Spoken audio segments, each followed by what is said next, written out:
राधे राधे सभी को। तो जैसे कि अब कार्तिक मास आ गया है और हम सब कार्तिक मास में पूजा करते हैं।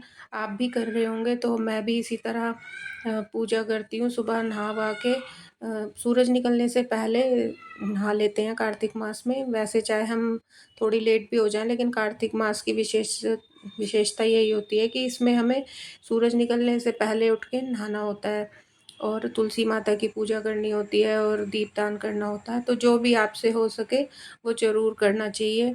तो मन में बहुत ज़्यादा पॉज़िटिविटी, और हम महिलाओं को तो अपने घर की सुख समृद्धि के लिए ये सब करना ही चाहिए, क्योंकि इससे भगवान विष्णु की कृपा मिलती है और माता लक्ष्मी प्रसन्न होती हैं। तो यहाँ मैं ये तुलसी माता है मेरी, और ये ना मैंने अभी ली हैं। तो मैं घर गई थी तो वहाँ मैंने श्यामा तुलसी वहाँ से ही लेके आई थी। अ, वैसे मेरे घर में तुलसी माता हैं जो मतलब जिन्हें मैं काफ़ी टाइम से पूजती हूँ, तो वो मेरी सासू माँ के आगे से ही लगी हुई हैं। और मतलब हर बार ना उन उसी में से मतलब और नए पौधे बन जाते हैं, और वो पता नहीं कितने साल पुरानी होगी, 20 साल तो मुझे हो गए उस तुलसी माता को देखते हुए। और वो आज भी मतलब उन्हीं के ही पौधे चल रहे हैं। अभी तक हम नई तुलसी नहीं लाए हैं। मगर जो श्यामा तुलसी है ना, वो मेरे घर में है नहीं। मतलब रामा तुलसी हैं वो जो मेरी सासू माँ ने लगाई थी, और ये श्यामा तुलसी है। मैं इससे पहले भी लाई हूँ, लेकिन वो ना थोड़े टाइम के बाद पता नहीं रुकती नहीं है, चली जाती हैं। तो अब की बार भी मैं कार्तिक मास में ये तुलसी माता लाई हूँ, तो इनकी मैं खूब सेवा भाव से पूजा कर रही हूँ ताकि ये मतलब ठीक से रहें। तो अब यहाँ मैंने तुलसी माता पे दीपदान कर दिया है। फिर मैं ये आंवले का एक पौधा है, वहाँ भी मैं दीपदान कर दूँगी, और एक आकाश दीप। ये 3 दीपक ऐसे हैं मतलब जिन्हें मैं ज़रूर से जगाती हूँ सुबह उठ के।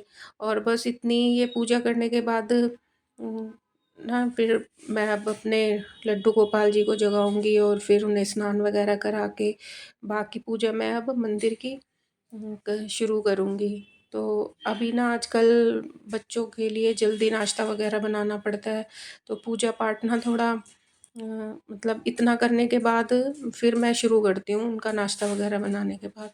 तो यहाँ मैं दीपक वगैरह अपने जो मंदिर के बर्तन होते हैं वो सब धो लेती हूँ, और अपने लड्डू गोपाल जी को जगा दूँगी। फिर उन्हें जल वगैरह पिलाऊँगी, और वस्त्र वगैरह उनके मतलब उन्हें नहला-धुला के तैयार कर दूँगी। दूध वगैरह का भोग लगाऊँगी। फिर मैं अपने बच्चों का नाश्ता वगैरह बनाती हूँ। तो सुबह-सुबह ना मतलब सबको भेज के जब चले जाते हैं मेरे बच्चे, और हस्बैंड भी ऑफ़िस चले जाते हैं, तो फिर उसके बाद मैं तसल्ली से अपने पाठ करती हूँ। तो वैसे कभी भी कर लो पाठ, तो ऐसा कुछ है नहीं कि हमें सुबह ही करने हैं, क्योंकि इतना बिज़ी शेड्यूल है, तो हमें सब कुछ ही देखना होता है। हम महिलाओं को घर में घर गृहस्थी का काम भी बहुत ज़रूरी है।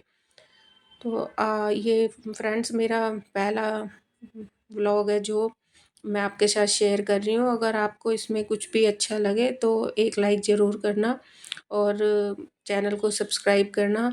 और मेरे वीडियोज़ आपको मतलब आने वाले टाइम में और भी अच्छे-अच्छे वीडियोज़ मिलेंगे, मेरी लाइफ़स्टाइल से जुड़े हुए डीआईवाई।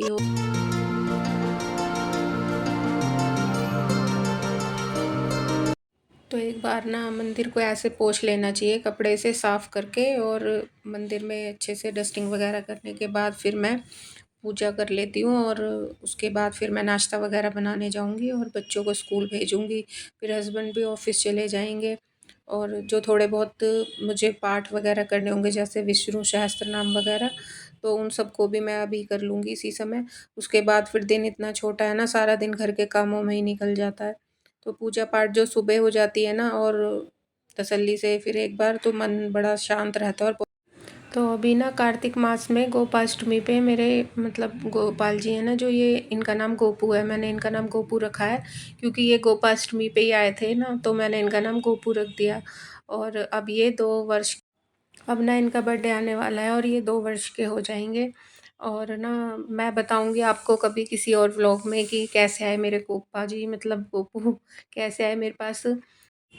तो पूजा-वूजा सब कर ली थी मैंने, और नाश्ता बना लिया था, बच्चों को स्कूल भेज दिया था, हस्बैंड भी चले गए थे ऑफ़िस। तो उसके बाद फिर मैं घर के कामों में लग गई थी।